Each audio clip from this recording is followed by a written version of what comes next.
Good evening. I want you to imagine for a moment that, say, tomorrow we Americans are attacked with unsuspecting bombs, torpedoes, mass destruction in less than 2 hours.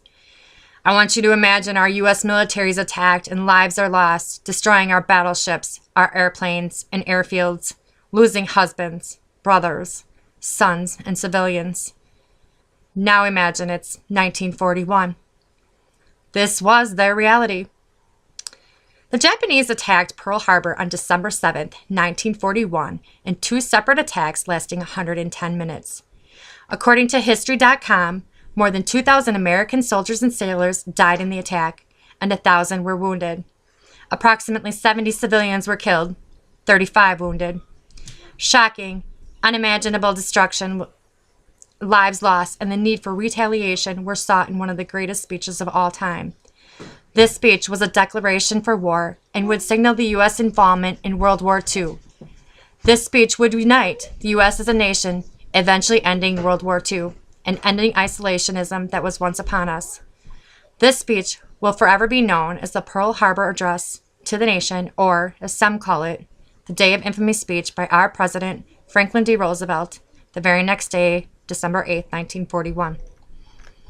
In his very own words that will forever be remembered, he uttered, "Yesterday, December 7th, 1941, a date which will live in infamy, the United States of America was suddenly and deliberately attacked by naval and air forces of the Empire of Japan."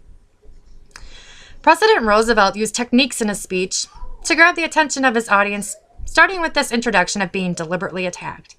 His voice authentic, his voice clear, his pace precise, using pauses when needed, while being stern with head gestures to get his point across.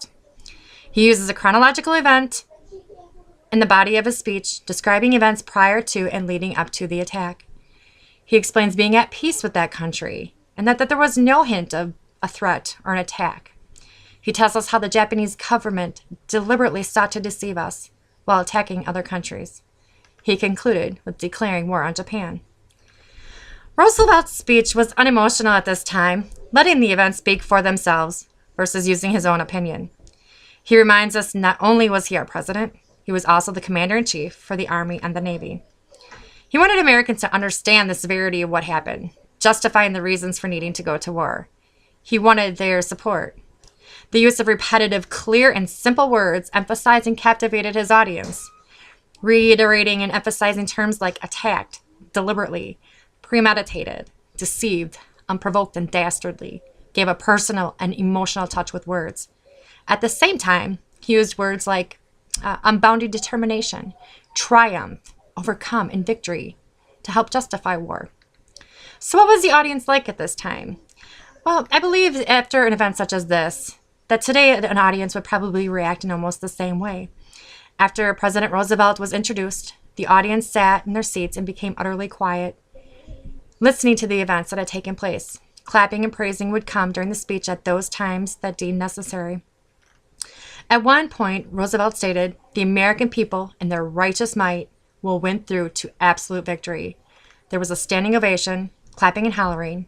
The audience was in agreement. According to the website World War II Diaries, the nation listened. The address was broadcast live over radio, attracting the largest audience in U.S. history. Congress voted almost unanimously for going to war. The American people were united in going to war. President Roosevelt's speech had a profound effect on me. I had not heard this speech before, and to be honest, I really never knew all the events leading up to or even after the attack on Pearl Harbor.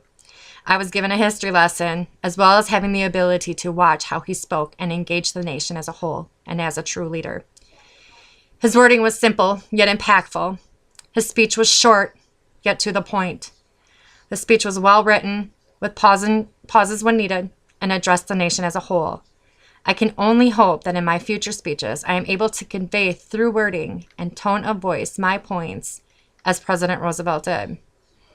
Sometimes it's not about making an opinion. It's about giving the facts and letting those facts speak. I know I now will forever remember December 8th, 1941, the day of the Pearl Harbor Address, the infamy speech, the day we as a nation came together as a whole.